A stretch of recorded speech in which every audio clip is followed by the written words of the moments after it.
আজি দেখিছেনে একদম কিমান ৰ'দ দিছে, সেইকাৰণে বেছি ইমান বনাব মন নাই। এই চিম্পলকৈ আজি খাম। এয়া দালি বইল কৰিলোঁ, এতিয়া দালিখিনি তেল মাৰি লওঁ, পিঁয়াজ দি দিলোঁ, দালিখিনি তেল মাৰি লওঁ। এতিয়া দেখিছেনে ফক ফককৈ উতলি আছে।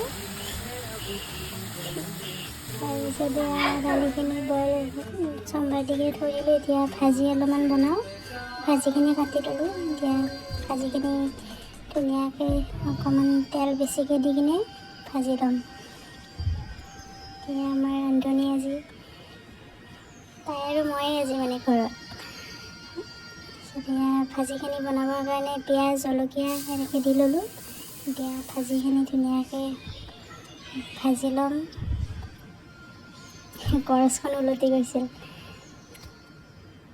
তাৰপিছত হালধি দিলোঁ, নিমখ দিলোঁ। এতিয়া ধুনীয়াকৈ হৈ গ'ল আৰু ভাজিখিনি আমাৰ। এতিয়া তিয়ঁহৰ অলপমান চালাড বনালোঁ, তিয়ঁহ বিলাহী এনেকৈ আজি থালিখন খাওঁ আৰু।